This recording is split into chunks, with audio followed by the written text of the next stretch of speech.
Next topic is relation and function. मतलब chapter का name है फर्स्ट चैप्टर आपका रिलेशन एंड फंक्शन, और इसमें जो टॉपिक्स रहेंगे वो रहेंगे relation, composition of function, function और इनवर्स फंक्शन। ठीक है, तो सबसे पहले हम लिख रहे हैं रिलेशन।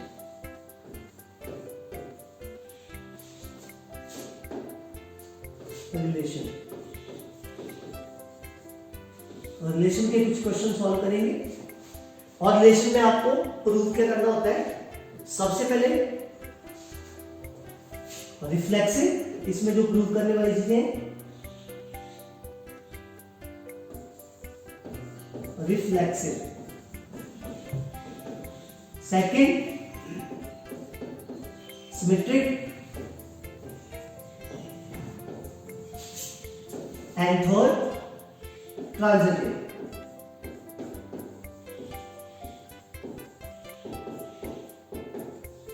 ओके, तो रिफ्लेक्सिव में आपने क्या प्रूव करना होता है कि same element A, A belongs to R।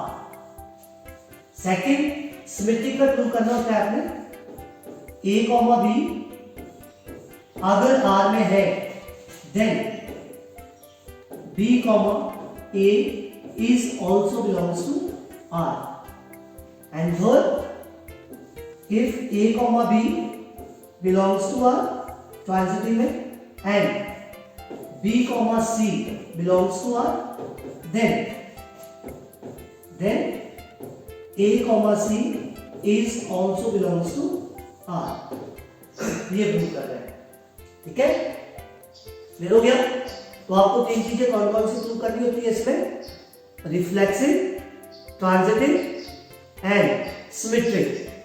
तो इससे रिलेटेड क्वेश्चन जो अभी मैं करूंगा, फर्स्ट क्वेश्चन रिलेशन का, और क्वेश्चन है आपके पास determine whether each of the following relations are reflexive, symmetric and transitive.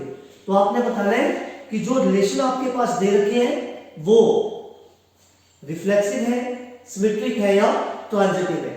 तो first part is R in A is equal to 1 2 3 4 5 up to solve 40 defined by R is equal to x comma y such that 3x minus y is equal to 0। तो मैं first question कर रहा हूं,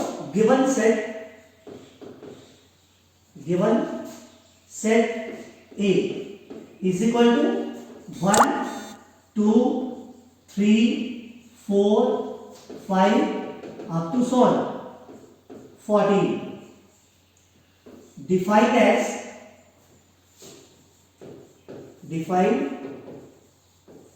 as R is equal to set x comma y such that 3x minus y is equal to 0। Okay, ये आपके पास question दिया है। अब इसमें आपने ये बताना है कि क्या ये रिलेशन सिमेट्रिक है, रिफ्लेक्सिव है या ट्रांजिटिव है। तो सबसे पहले इसे सॉल्व करेंगे। सॉल्व करने के लिए यहां पे मैंने लिखा R is equal to x, y such that 3x is equal to y, y को दूसरी साइड लेंगे, या फिर इसे ऐसे लिख सकते हैं R is equal to x, y such that y is equal to 3x। ये इसलिए लिखा मैंने या मैंने आपको एरो डायग्राम से इसका रिलेशन बना के बताना है। ठीक है, तो यहां पे ये एरो डायग्राम,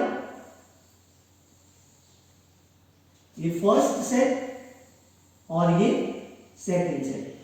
इसमें आप ये देखेंगे कि x और y दोनों किसमें बिलोंग कर रहे हैं, कैपिटल A में सेट दे रखा है। ठीक है, और ये मैपिंग चलेगी A टू A ऐसे।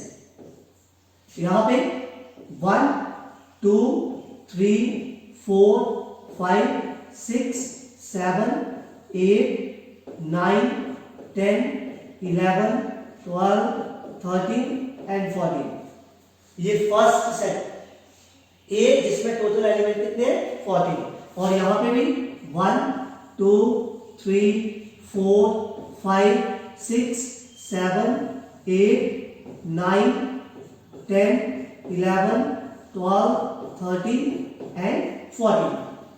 तो ये दोनों से a है, इसलिए यहां पे आपने x की वैल्यू पुट करनी है। तो x की वैल्यू अगर मैंने 1 पुट की तो y हो गया 3 into 1 3, x 1 और y 3।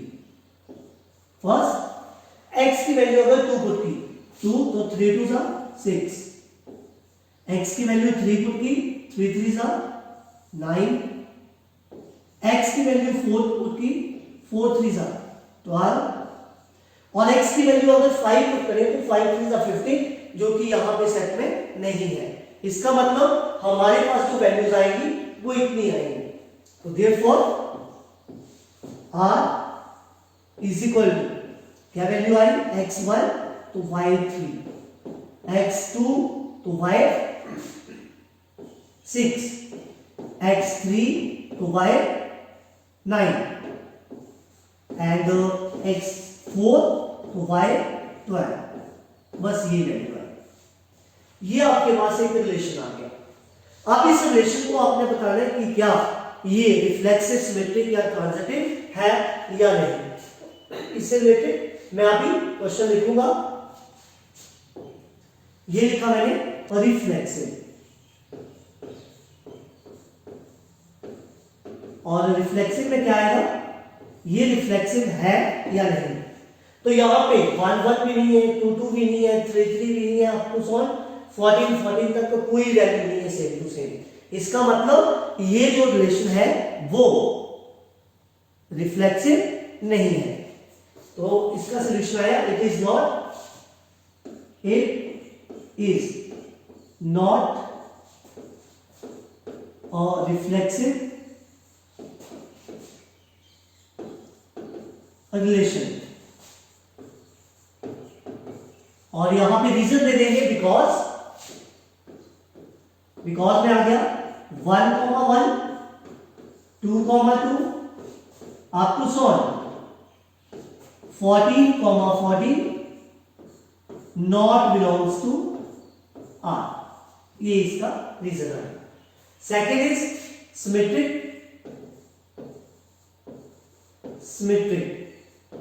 और सिमेट्रिक में चेक करेंगे ये सिमेट्रिक है कि नहीं।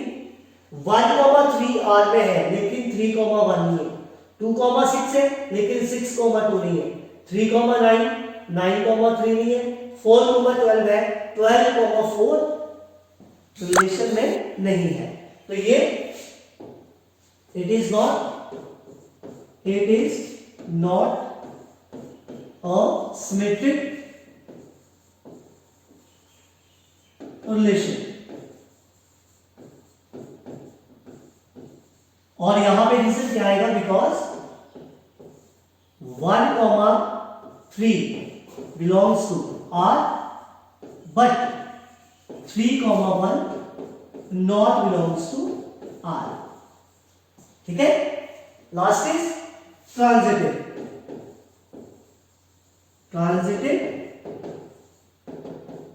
के लिए चेक करेंगे। तो ट्रांजिटिव में वैल्यू आई आपके पास 1 3 belongs to R, 3 9 is also belongs to R but 1 3 not belongs to R।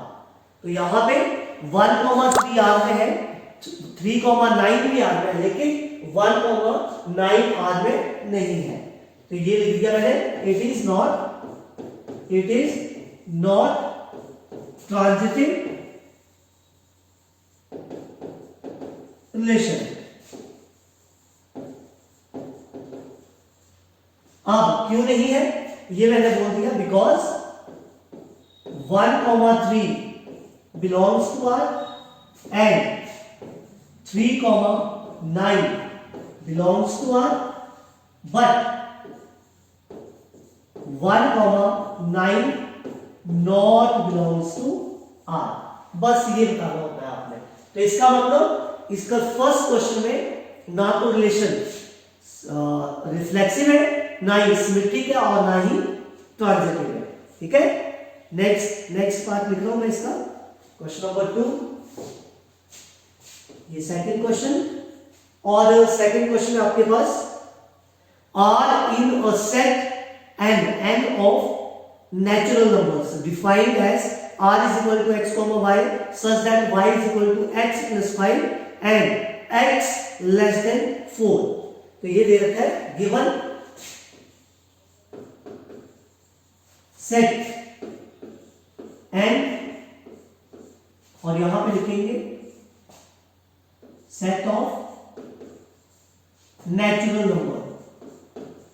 Natural numbers, ठीक है। Define as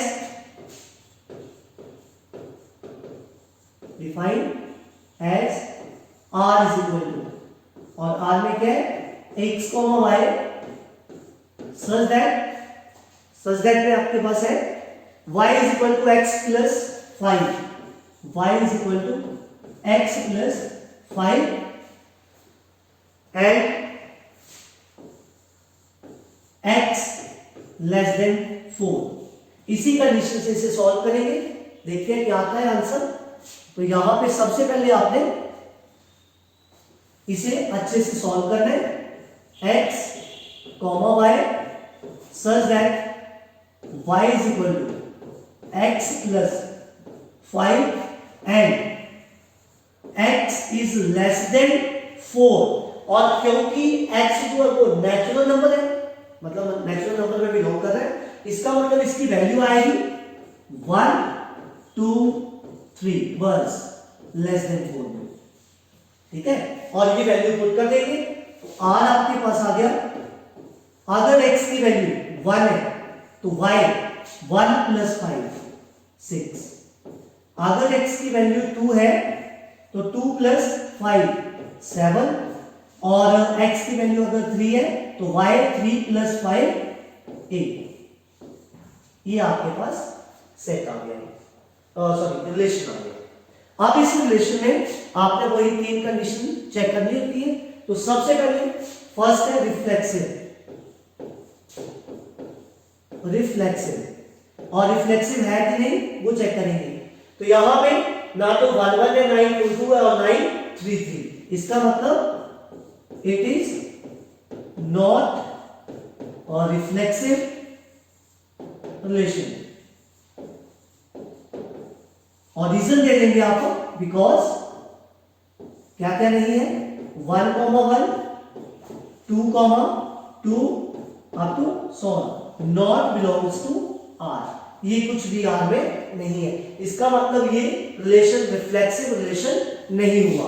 second one is symmetric, और सिमेट्रिक में चेक करेंगे सिमेट्रिक रिलेशन में क्या आएगा, यहां से चेक करेंगे आप, अगर 1,6 आर में है तो 6,1 नहीं है, 2,7 है तो 7,2 नहीं है, 3,8 है तो 8,3 नहीं है। इसका मतलब it is not a symmetric relation, और रीजन दे दिया मैंने, बिकॉज क्या वैल्यू थी, फर्स्ट वैल्यू ले लेते हैं इसकी 1,6, because 1,6 belongs to R, but 6,1 not belongs to R, ये आर में नहीं है। थर्ड इज ट्रांजिटिव, और ट्रांजिटिव है आपके पास, यहां से चेक करेंगे 1,6, लेकिन इसकी सेकंड कंडीशन भी सेटिस्फाई नहीं हो रही है। जैसे 1,6 6 के साथ कुछ और, 2,7 7 के साथ कुछ और, तो यहां पे कोई भी कंडीशन इसकी सेटिस्फाई नहीं हो रही है। इसका मतलब यहां पे लिखेंगे it is not a transitive relation, और इसके लिए रीजन देंगे because 1,6 belongs to R and 6, यहां पे सपोज कर लो आप 7 नॉट बिलोंग्स टू आर, ठीक है। और इसी के साथ लिखेंगे this implies 1,7 is not belongs to R, ठीक है। ये दोनों चीजें आर में बिलोंग नहीं कर रही है। इसका मतलब ये जो रिलेशन है ये भी ना तो रिफ्लेक्सिव है, ना ही सिमेट्रिक है, और ना ही ट्रांजिटिव है। Okay, next is question number 3 आपके पास है, determine whether the following relation are reflexive, symmetric and transitive are in the set A of a human beings in a town at a particular time is given by, ठीक है। तो question साथ में लिखते रहता हूं मैं, given set A of human beings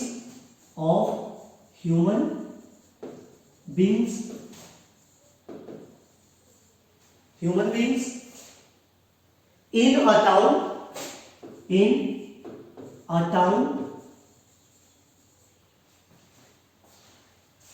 at a particular time is defined as, और इसमें है R is equal to x and y, x comma y, such that x and y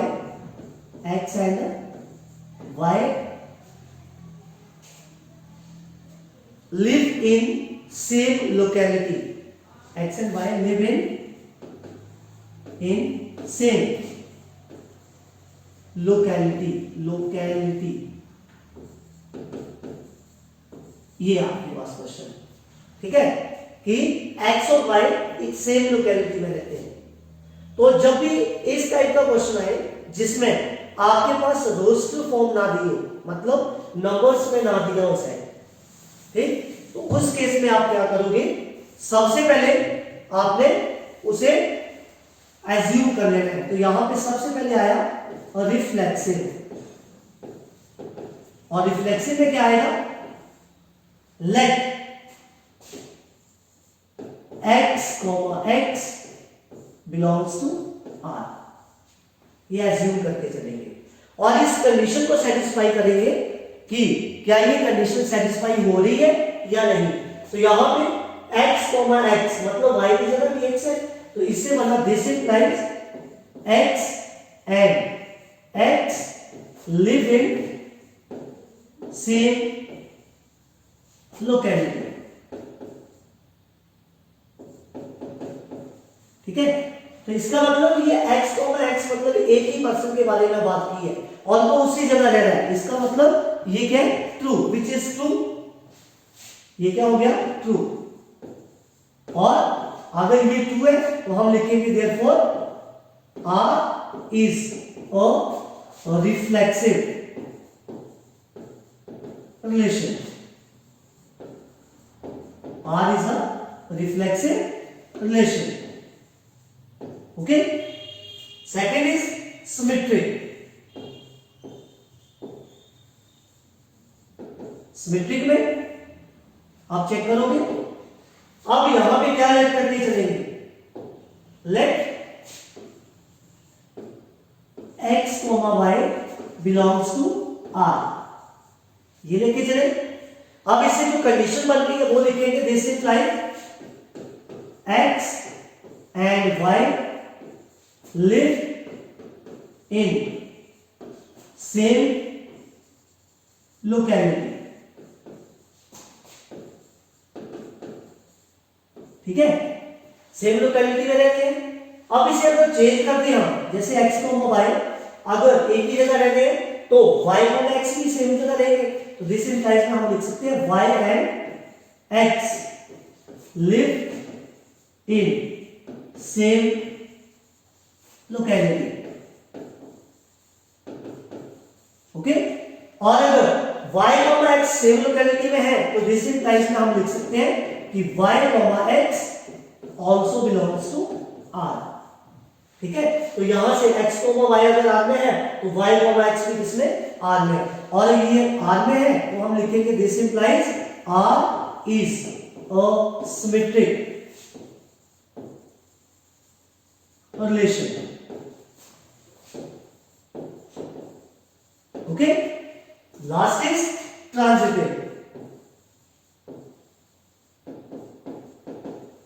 और ट्रांजिटिव में क्या आएगा, दो को लेट करके चलेंगे, let x, y belongs to R and y, z is also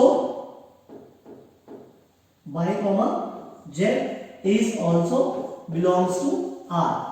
इन दो को लेके चले तो इन पे कंडीशन भी वही लगेगी, क्या, this implies x and y live in same locality, और इसके आगे and y and z, and बड़ा यूज कर देता हूं मैं, and y and z live in same locality. ठीक है, अब x और y एक ही जगह रह रहे हैं, y और z भी एक ही जगह, इसका मतलब y कॉमन है इसमें, तो कहने का मतलब x और z भी एक ही जगह रह रहे हैं, तो ये बना this implies x and z live in same locality. ठीक है, और इसी से हम लिखेंगे this implies x, z also belongs to R. और अगर ये R में है तो therefore R is a transitive relation. Okay, और क्योंकि ये तीनों सेटिस्फाई हो रहे हैं, इसका मतलब ये इक्विवेलेंस रिलेशन है. ठीक है, तो लास्ट में लिखेंगे hence R is an equivalence relation. ये अगर तीनों कंडीशन सेटिस्फाई हो रही हो तो इसे इक्विवेलेंस रिलेशन बोला जाता है.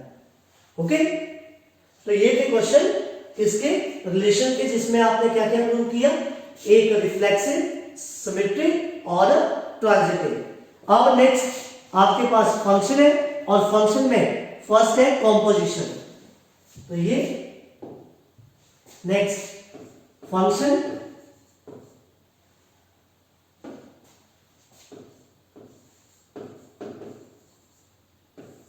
है नेक्स्ट, और फंक्शन में फर्स्ट है कॉम्पोजिशन. क्या आएगा, कॉम्पोजिशन.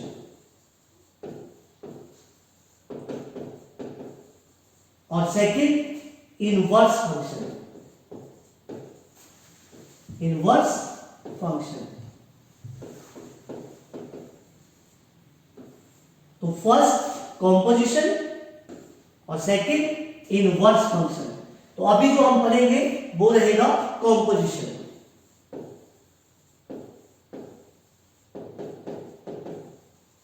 अब कॉम्पोजिशन में आएगा क्या, आपके पास दो फंक्शन दिए होंगे, जैसे f of x and g of x. तो आपने इससे क्या निकालना है, फॉर एंड गॉफ, ये क्वेश्चन आएगा. ठीक है, फर्स्ट क्वेश्चन इज, हाँ, f of x is equal to, question में मैंने आपको पहले बता दिया कि फॉर और गॉफ फाइंड करना है.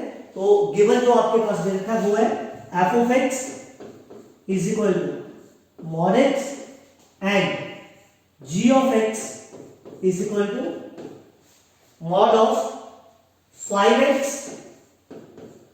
माइनस 2. दिस.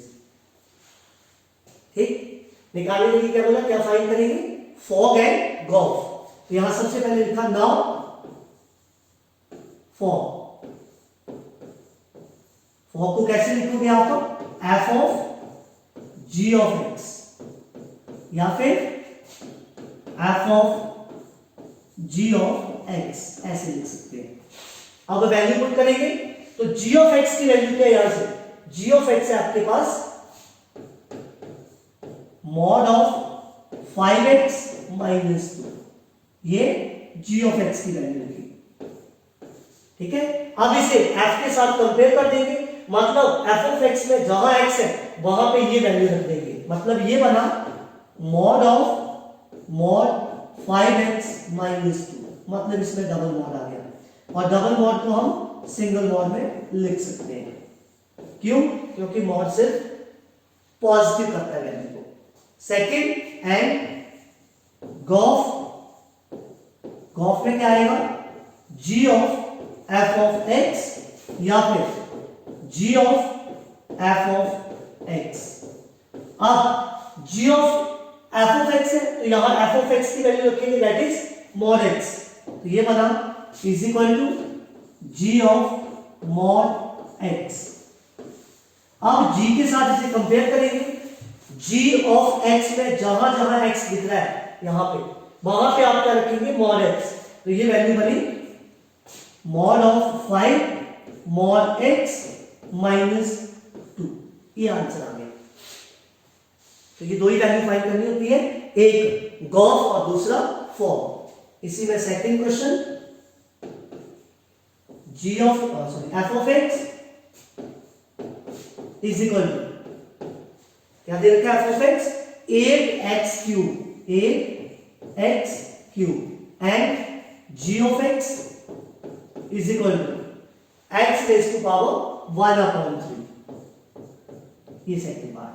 इसमें ये दोनों चीजें गिवन है, अब आपको फाइंड क्या करना है? नाउ फॉर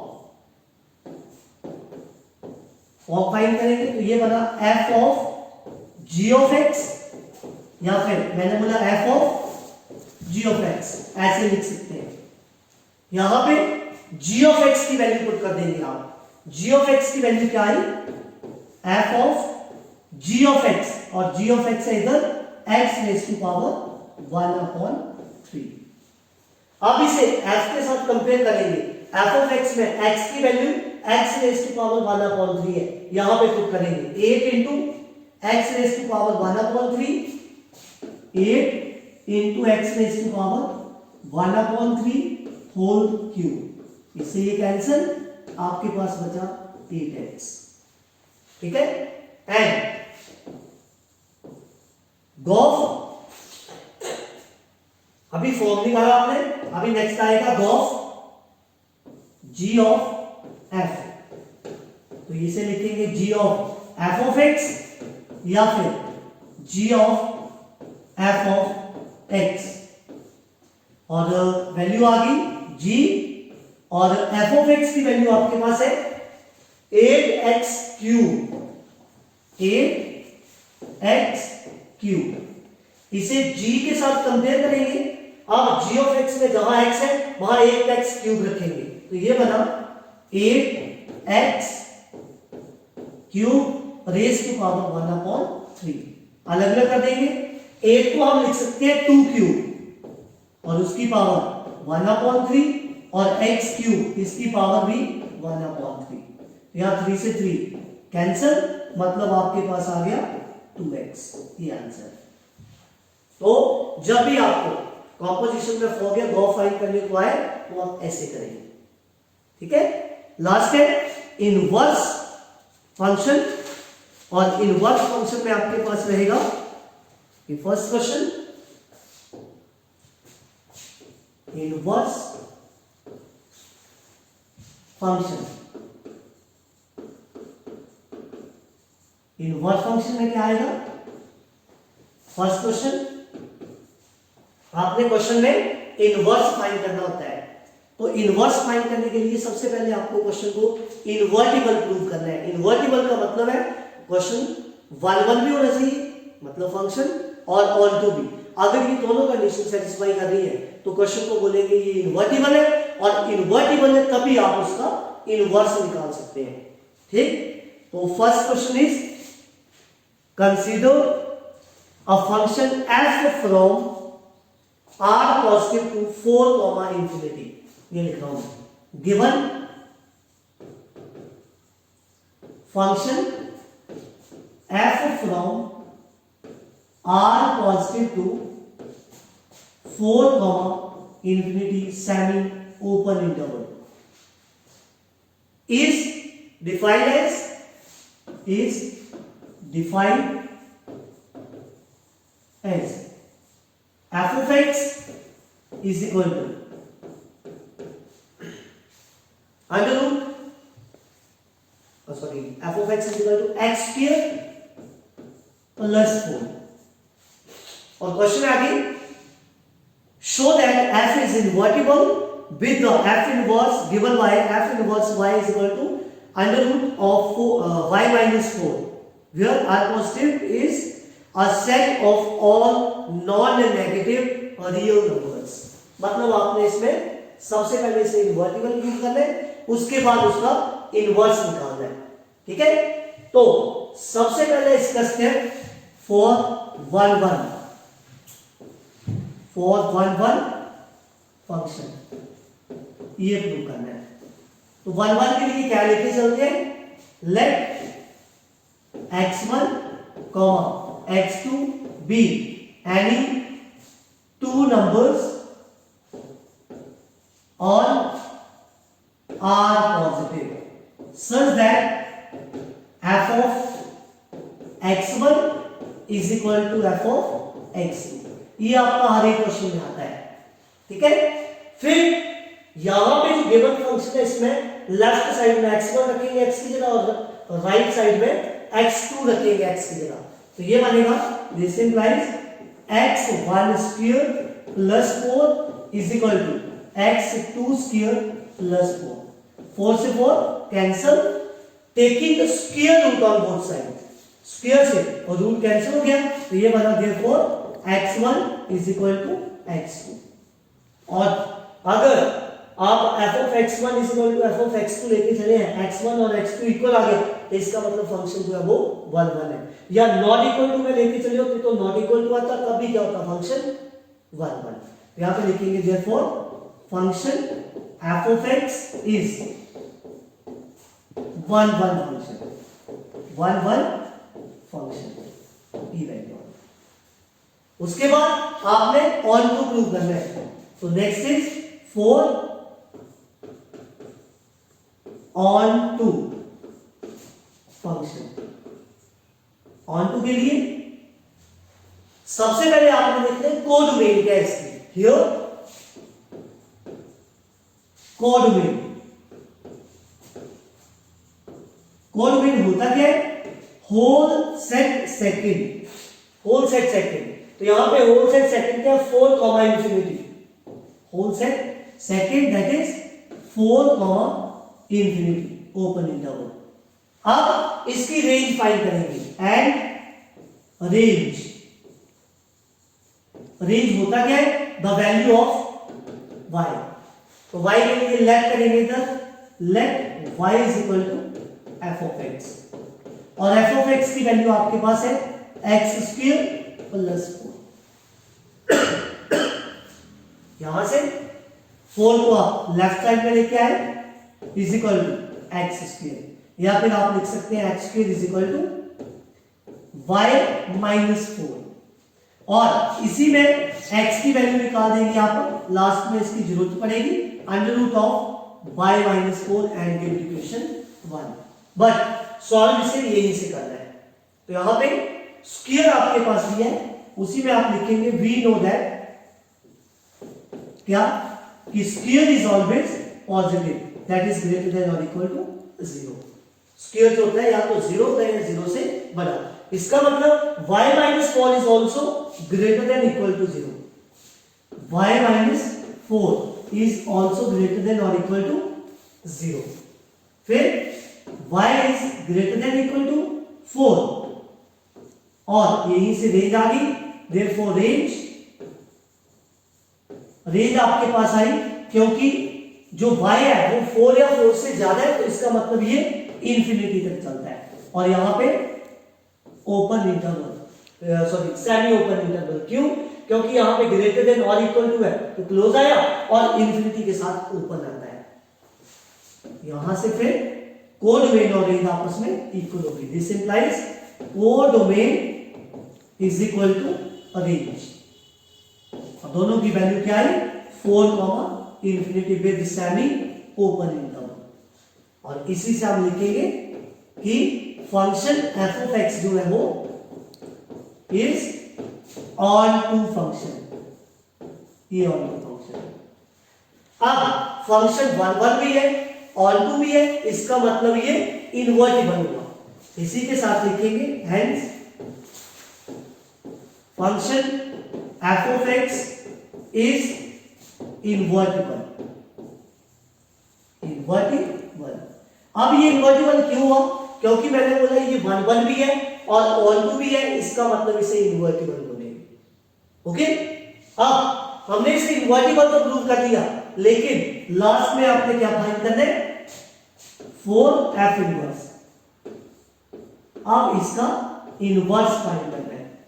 इनवर्स के लिए सिर्फ 3 स्टेप लिखा करेंगे आप। First is let y is equal to f of x, f को लेफ्ट साइड में लाए, this implies f inverse y is equal to x, और last line therefore f inverse y, और x की वैल्यू आपके पास दे रखी है।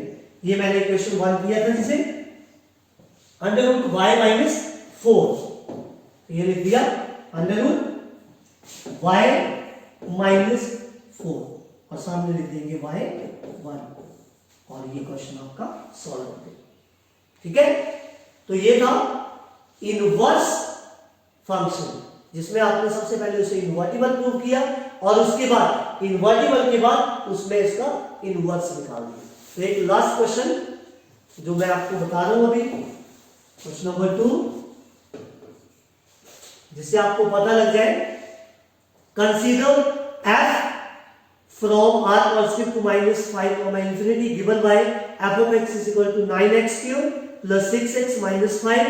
Show that f is invertible with f inverse y is equal to under root y plus 6 minus 1 whole upon 3. ये दे रखा है आपके पास given function f from r positive to minus 5 infinity with semi open interval defined as क्या है defined as में? f of x is equal to 9x square plus 6x, 9x square plus 6x और minus 5, ये दे रखा है। तो यहां पे भी आपने सबसे पहले इसे इनवर्टिबल प्रूव करना है, उसके बाद उसका इनवर्स निकालेंगे आप। ठीक है, तो लिख रहा हूं मैं 1 फंक्शन। सबसे पहले क्या प्रूव करना है? 1 फॉर 1 क्या लिखते हैं?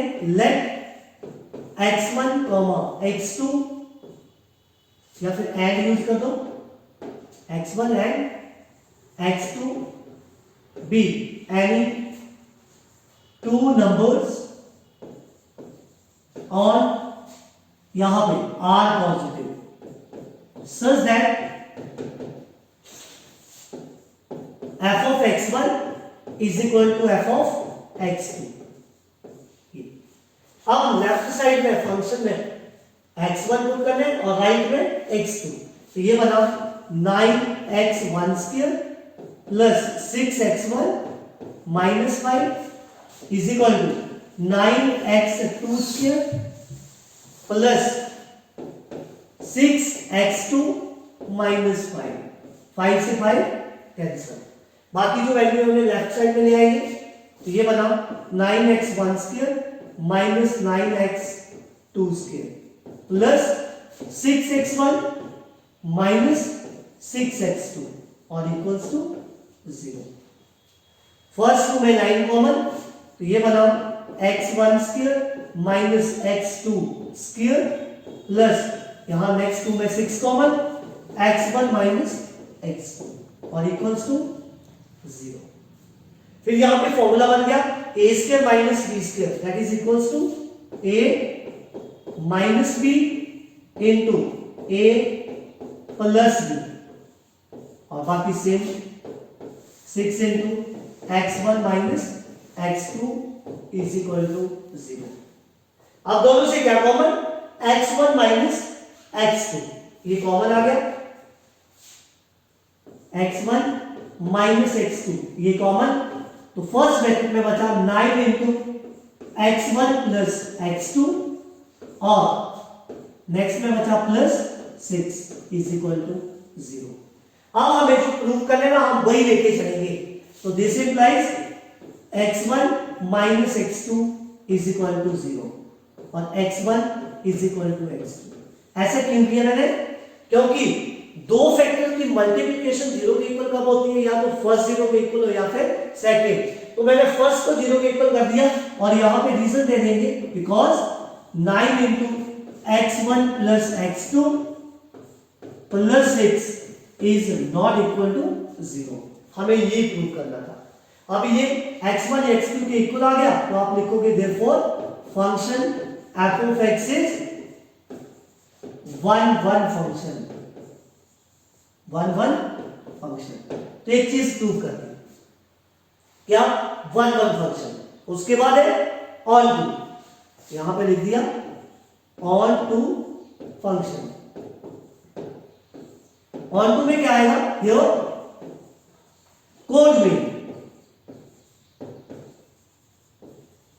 और कोड में क्या दे रखी है -5 comma infinity semi open interval. Second set जो होता है उसे कोड में बोलते हैं।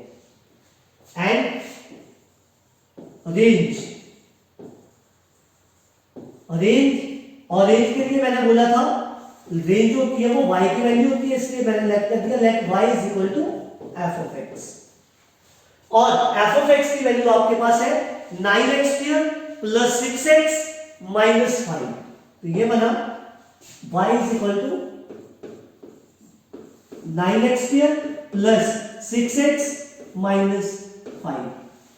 y को भी राइट साइड में ले जाएंगे वो नेगेटिव हो जाएगा, तो ये बनेगा y this implies 9x square plus 6x minus 5 और इक्वल्स टू है 0। और इसे आप ऐसे लिख सकते हैं प्लस 6x माइनस कॉमन ले लिया तो y प्लस 5 दोनों पॉजिटिव हो गए इक्वल्स टू 0।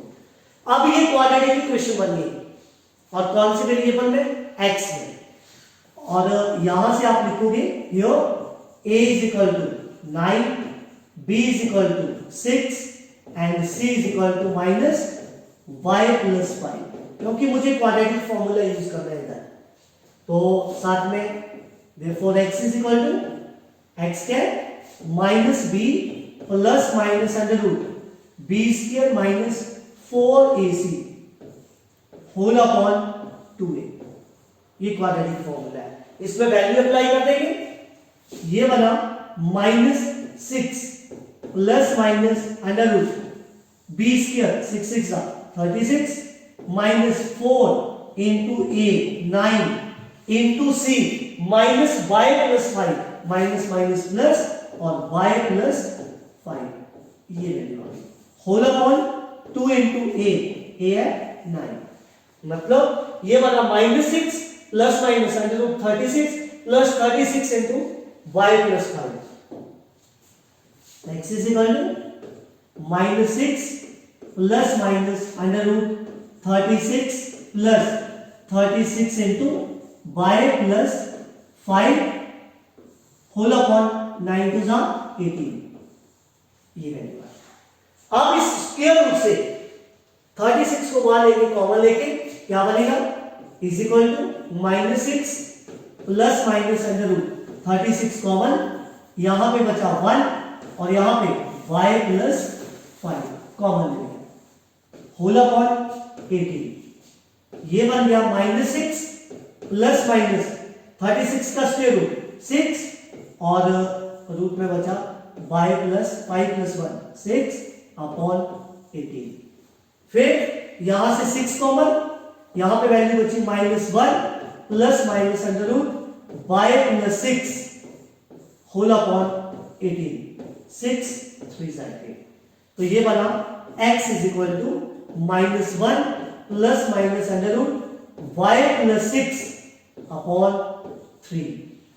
लेकिन ये तो अभी x की वैल्यू आई, क्वेश्चन में बोला है, स्टार्टिंग में मैं बता दूं आपको, जो मैपिंग आपके पास दे रखी है f from r positive to this, तो x कहां बिलोंग कर रहा है, r पॉजिटिव में। तो x अगर r पॉजिटिव में बिलोंग करेगा तो आपके पास वैल्यू आएगी इसके बाद, but x belongs to r positive. अगर x r में बिलोंग कर रहा है, this implies x is equal to -1 plus, यहां प्लस माइनस की जगह सिर्फ पॉजिटिव वैल्यू लेंगे, under root y plus 6 upon 3। ये पॉजिटिव वैल्यू ले ली, यहां प्लस माइनस था, मैंने सिर्फ पॉजिटिव वैल्यू ले ली क्योंकि यहां पे बोला है x जो है वो r पॉजिटिव में बिलोंग करता है, ठीक है। और साथ में क्या लिखेंगे, इसी को अंडर रूट y प्लस 6 -1, ये उल्टा करके लिख दिया 3, give equation 1 and x greater than और इक्वल टू 0। r पॉजिटिव में आ रहा है तो r positive non negative real numbers होते हैं, तो this implies x is greater than और इक्वल टू 0, और x ग्रेटर देन और equal to 0 it means under root y plus 6 -1 upon 3 greater than equal to 0। 3 यहां जाके 0 हो गया, तो ये लिखेंगे under root y plus 6 -1 greater than equal to 0। यहां से y plus 6 greater than equal to 1, square किया दोनों साइड, तो ये बना y plus 6 greater than equal to 1 and y is greater than equal to 1 minus 6, 1 minus 6 minus 5 के equal. यहां से बना y is equal to sorry greater than equal to -5, और जब y ग्रेटर देन और इक्वल टू -5 है तो यहां से आ गई रेंज, देयरफॉर रेंज, और रेंज क्या आई -5 इंफिनिटी। क्यों?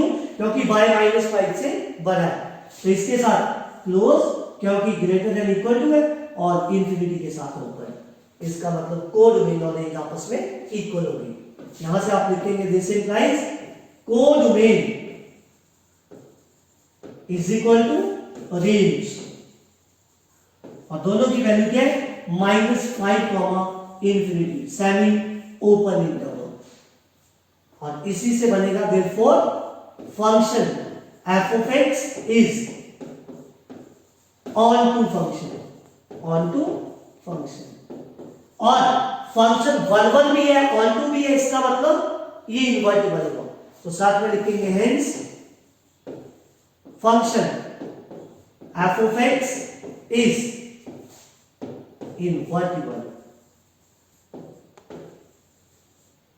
अब जैसे आपने इन्वर्टिबल प्रूव कर दिया, नेक्स्ट स्टेप में आपने इनवर्स फाइंड करना होता है, तो यहां पे नेक्स्ट लाइन लिखेंगे फॉर f इनवर्स। अब ये फाइंड करना है बस। f इनवर्स के लिए मैंने आपको 3 स्टेप बताए थे। First, let y is equal to f of x। Second, f को लेफ्ट साइड में लेके आएंगे, this implies f inverse y is equal to x, और x की वैल्यू पुट कर देंगे लास्ट में, f inverse y is equal to x की वैल्यू क्या थी, इक्वेशन 1 से under root y plus 6 minus 1 upon 3, under root y plus 6 minus 1 upon 3, और ये आपका आंसर, ठीक है।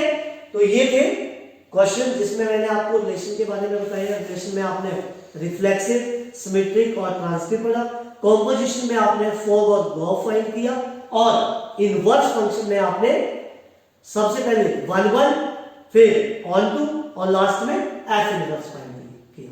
Okay thank you.